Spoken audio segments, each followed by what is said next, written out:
की शुरुआत होती है हेलोवीन के एक हफ्ते पहले से। हेलोवीन यानी एक ऐसा त्योहार जब बच्चे अलग अलग खुलिये बनाकर फिरते हैं, जिनमें वो अजीब से कपड़े पहनते हैं और चेहरों पर मास्क लगा के फिरते हैं। फिर अब हम एक बच्चे को देखते हैं जिसका नाम पीटर है। वो स्कूल जाता है जहाँ हमें पता चला कि उसका कोई भी दोस्त नहीं, उल्टा उसे कुछ बच्चे परेशान करते हैं और वो हमेशा अपने में ही खोया रहता है। बेचारा अपना हर वक्त अकेले ही गुजारता है। जब वो घर आया तो वहाँ भी चुपचाप रहता है, बाहर भी कभी नहीं जाता। फिर हमें उसके मोमडैड दिखाए गए जिनकी आदत को हम समझ पाए कि वो बहुत ही ज्यादा फिक्रमंद मोमडैड है जो पीटर की हिफाजत के लिए हमेशा परेशान रहती है। तो इसी वजह से उसे घर से बाहर भी जाने नहीं देते। वो पीटर को भी यहाँ दोस्त बनाने से मना करती है। अब एक रात जब पीटर सोने लगा तो उसे कमरे की दीवार के पीछे से ऐसी आवाजें आई जैसे दूसरी तरफ से कोई दीवार को बजा रहा है। वो खिड़की के पास आकर बाहर देखने लगा तो उसे काफी डर लगा, इसीलिए जल्दी से भागकर अपने मोम डैड के पास आ जाता है। उसकी मोम उसे वापस कमरे में लाई और अब जब उन्होंने दीवार पर कान लगाकर सुना तो आगे से कोई आवाज नहीं आई, जिस पर वो पीटर को कहती है ये तुम्हारा ख्याल होगा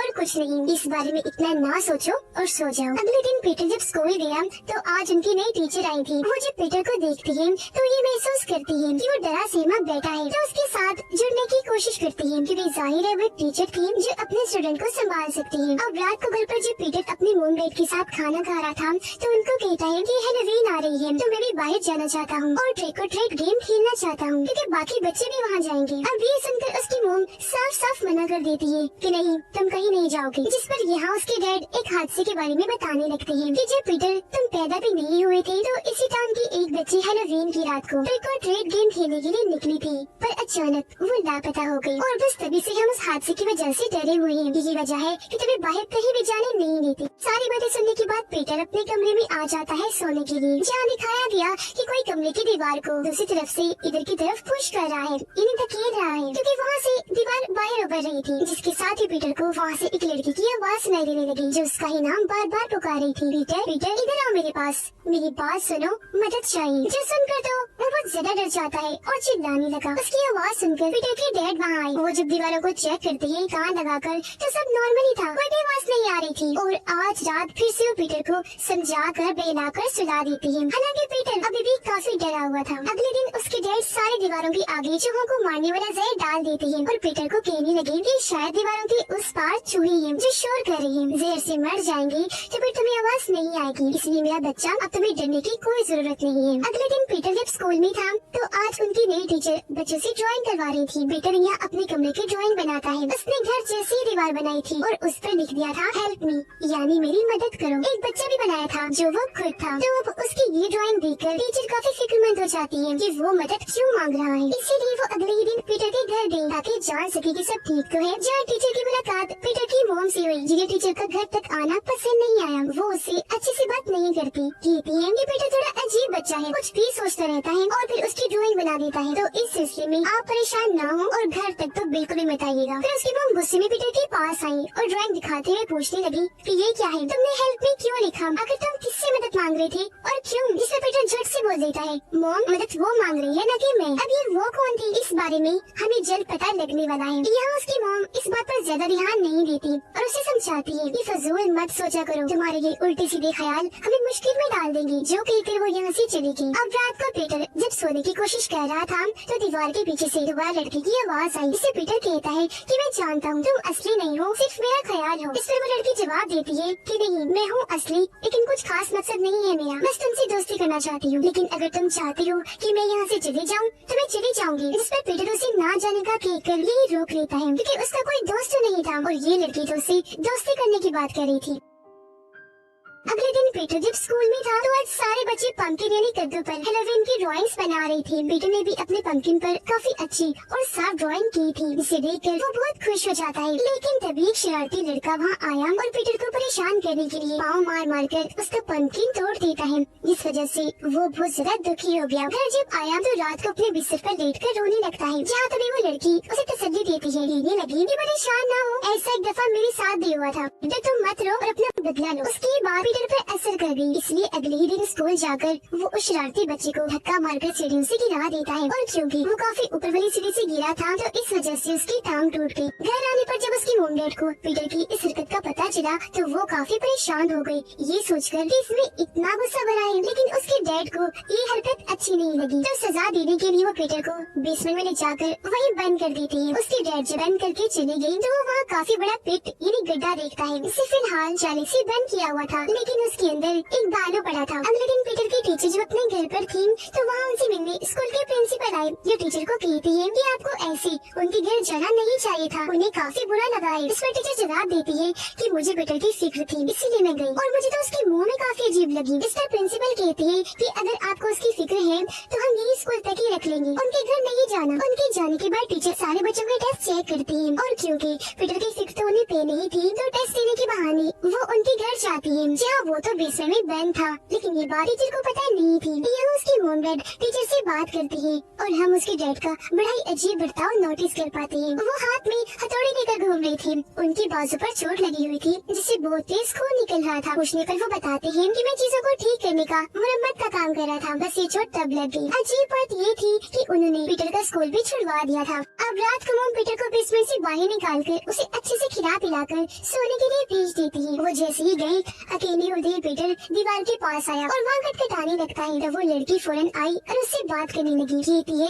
मुझे भी तुम्हारी फिक्र है पीटर, इसलिए मेरी बात गौर से सुनो। मोम डैड से संभाल के रहना, क्योंकि जैसे वो दिखते हैं वैसे ये नहीं, वो ऐसे जाहिर करवाते हैं ना कि तुमसे प्यार करते हैं, परेशान रहते हैं, पर ये झूठ है। जिसके साथ ही वो यहाँ ये राज खोलती है कि मैं भी और कोई नहीं बल्कि तुम्हारी बहन हूँ। इसे सालों से यहाँ पर कैद किया हुआ है और मैं तब से उस वक्त का इंतजार कर रही हूँ जब तुम थोड़े बड़े हो गए, दीवार पर लगी घड़ी हटाओगे और खुफिया दरवाजा खोलकर मुझे बाहर निकालोगे, जिसके बाद मैं आजाद हो जाऊंगी। अब पीटर उसकी बातें सुनकर काफी हैरान रह गया, लेकिन उसे इन बातों पर इतना यकीन नहीं आ रहा था, इसलिए वो उसे कहता है कि अगर तुम सच में हो तो मैं तुम्हें देखना चाहता हूँ। इस पर लड़की जवाब देती है कि नहीं देख पाओगे, डर जाओगे, क्योंकि सालों से यहाँ रहने की वजह से मैं बहुत अजीब दिखने लगी हूँ, काफी बदसूरत। अब पीटर ने जब ना डरने की बात की तो लड़की उसे कहती है अच्छा फिर दीवार में बने छोटे से सुराख से देखो। अब जब पीटर ने सुराख से देखा तो वो उस लड़की की बड़ी सी आँख को देखता है जो सच में डरावनी लग रही थी। इसे देखकर वो भी डर जाता है। अब वो लड़की कहती है कि मेरे भाई हमारे मॉम डैड बहुत बुरे हैं, वो इतने जालिम हैं कि उन्होंने ही मुझे यहाँ पर कैद किया, और तुम भी क्योंकि उनके बच्चे हो तो तुम्हारे साथ भी वो ऐसे ही करेंगी, तो जरा अपना ख्याल रखना। अब जाहिर है ये सारी बातें सुनकर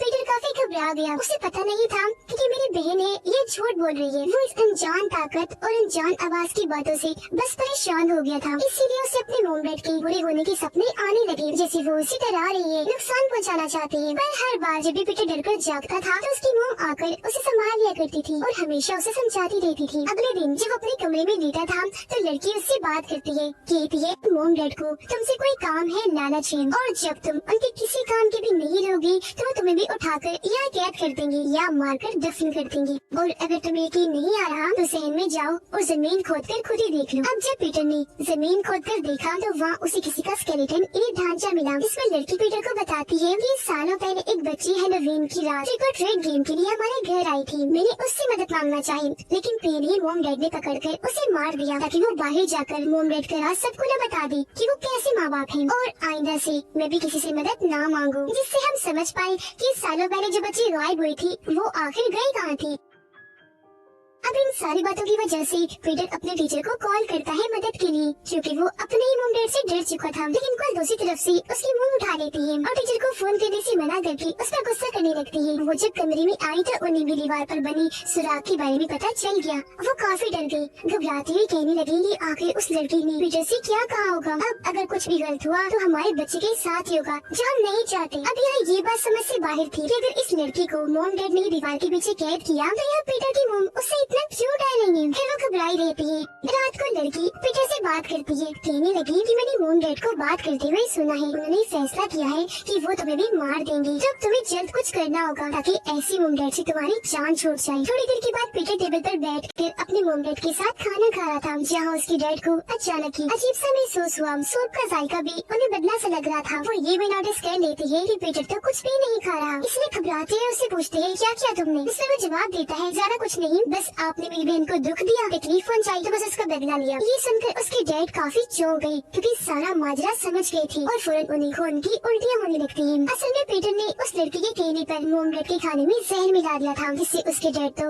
वही मौके पर ही मारे गए। यहाँ उसकी मोम हाथ में चाकू उठाकर पीटर की तरफ आने लगी तो वो उन्हें धक्का दे देता है, वो गिर गई। अब यह हैरान करने वाली बात ये थी कि पीटर की मोम ने उसे मारने के लिए नहीं बल्कि उसे बचाने के लिए चाकू उठाया था, क्योंकि अब पीटर ने लड़की की आवाज पर दीवार पर लगी घड़ी हटा दी थी और वो खुफिया दरवाजा भी खोल दिया था, जिससे वो लड़की जो इतनी देर से मासूम बनी हुई थी, मासूमियत से बात कर रही थी, जिसे उस जैसा कोई अच्छा नहीं, वो अचानक ही मॉन्स्टर जैसी आवाज में हंसने और बोलने लगती है। वो फौरन बाहर आई जो सच में बहुत बदसूरत मॉन्स्टर जैसी ही दिख रही थी। इससे पीटर डर गया, फौरन अपने कमरे में भाग जाता है और बेड के नीचे आकर छुप गया। अब यहाँ इत्तेफाक ये हुआ कि वो शरारती लड़का अपने 3 दोस्तों के साथ यहाँ आ जाता है पीटर से बदला लेने के लिए, लेकिन घर में तो पहले ही मॉन्स्टर घूम रही थी। वो इन सबको बड़ी चालाकी से अपने जाल में फंसा कर हमला कर देती है और बड़ी बेरहमी से मार डालती है। एक के जिस्म को ही उसने चीर दिया था तो एक का सारे जिस्म से उखाड़ कर अलग कर दिया था, एक को मारकर उसकी हड्डियां तोड़कर अलमारी में बंद कर दिया था, एक को उठाकर पटक पटक कर मारा था, जो चीज बहुत दर्दनाक है। पीटर अपने कमरे में छुपा हुआ था, बचने की कोशिश कर रहा था। इन सबको बेरहमी से मारने के बाद वो लड़की दीवारों और छतों पर उल्टा चलना शुरू कर देती है, जिससे अब वो और ज्यादा भयानक दिख रही थी। अब जब टीचर को पीटर के बारे में पता चला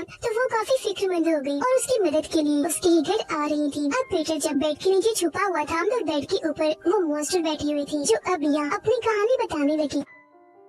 तो असल में ये मॉन्स्टर लड़की पीटर की सच में बहन ही थी, अपने मोम डैड की पहले बेटी थी, लेकिन पैदा ही डिफॉर्म हुई थी, यानी शक्ल जिस्म बिगड़ा हुआ बदसूरत, जिस वजह से वो बचपन से मॉन्स्टर जैसी दिखती थी। यही वजह है कि उसके मोम डैड ने उसे बाकी दुनिया से छुपाने के लिए वहाँ पेट में रखा, क्योंकि वो जानते थे कि डिफॉर्म होने की वजह से ये खतरनाक और गुस्से वाली भी हो सकती है, जो लोगों की जान ले लेगी। तो इसका बाहर रहना खतरनाक है, तो उन्हें ये फैसला लेना पड़ा। उस बच्ची को भी मार दिया जो सालों पहले ट्रिक और ट्रीट के लिए आई थी, ताकि वो बाहर जाकर इस मॉन्स्टर बच्ची के बारे में सबको बताना दी। और पिट में हमने जो भालू देखा वो इसका ही था। खैर आज से पहले वो ये पर कैद रही और उसने दीवारों छतों पर चलना सीख लिया, खुद को मजबूत बनाया, पूरी प्लानिंग की कि मैं पीटर को अपनी बातों में फंसा कर उसे बहलाकर सब करवा लूंगी। वो मोम डैड को मार देगा, जिसके बाद मैं आजाद हो जाऊंगी, जो आखिरकार हो भी चुका था। जिसका मतलब कि इस डिफॉर्म मॉन्स्टर बच्ची में शुरू से एक कातिल वाली चीजें पाई जाती हैं, जो उसने खुद अपने अंदर पैदा की। वो आत्मा नहीं थी, इंसान थी, उसे यहाँ कैद करके रखा गया। अब ये मॉन्स्टर बच्ची यहाँ पीटर को ही उस खुफिया कमरे में कैद कर देती है, जिसकी थोड़ी देर बाद यहाँ टीचर आ गई। तब उनकी आवाज सुनकर खुफिया कमरे में दीवारों के पीछे से वो उन्हें आवाज लगाने लगा। तो टीचर जल्दी से वहाँ आकर दीवार तोड़कर उसे बाहर निकाल ही देती है, लेकिन तभी मॉन्स्टर लड़की यहाँ आकर दोनों पर हमला कर देती है। वो पीटर को पिट में फेंक कर भाई टीचर से लड़ने लगी, लेकिन पीटर यहाँ होशियारी करता है। वो उसके लंबे लंबे बालों को पकड़कर ऊपर आने की कोशिश करने लगा। फिर अपने टीचर की मदद से दोबारा उसे पिट में फेंक कर उसे वहाँ पर कैद कर देता है। इस सब के बीच हमने ये देख लिया कि वो लड़की असल में पीटर से नफरत करती है, हालांकि वो उसका भाई है। नफरत करने की वजह ये थी कि पीटर हर लिहाज से ठीक था, प्यारा भी था, लेकिन वो लड़की मॉन्स्टर जैसी दिखती थी। माँ बाप के उस प्यार के लिए वो बचपन से तरस रही थी, जो उसकी जगह पीटर को ही मिल रहा था, क्योंकि हर चीज की गवाह वो खुद थी, सब सुन सकती थी, देख सकती थी, जो चीज उसे बहुत दुख दिया करती थी। यही वजह है कि उसके मोम डैड हमेशा पीटर के लिए परेशान रहती थी, क्योंकि वो जानती थी कि हमने अपने ही घर में बहुत बड़ा राज छुपा के रखा हुआ है। असल में वो बच्ची जो यहाँ आई थी उसे मोम डैड ने नहीं बल्कि पीटर की इस मॉन्स्टर बहन ने मारा था, तो इसलिए मोम डैड ने उस बच्ची को यहाँ ही दफना दिया, ताकि ये बात ये राज बनी रही, इस बारे में किसी को पता ना चले। ऐसे करने के बाद उन्होंने अपने डिफॉर्म बच्ची को भी बेसमेंट वाले पिट में बंद कर दिया, ताकि वो पीटर को कभी भी नुकसान न पहुँचा दे। अब पिट बंद होने के बाद वो पीटर को कहती है कि चाहे तुम या मैं कहीं भी चले जाएं, लेकिन मैं तुम्हारा पीछा नहीं छोड़ूंगी। मेरा जो मिशन अधूरा रह गया है वो पूरा होगा, यानी कि आगे कभी भी मौका मिलने पर मैं तुम्हें खत्म कर दूंगी। ये बातें सुनकर पीटर काफी डर गया और हमेशा ही हम उसके पीछे उसकी बुरी मॉन्स्टर बहन को देख पाए। इसे पीटर महसूस करता था और सोचता था कि वो कभी भी मुझे खत्म करने आ सकती है। और चूंकि अब वो अकेला रह गया था तो टीचर उसे गोद ले लेती है। इस फिल्म की कहानी यहीं पर खत्म हो जाती है।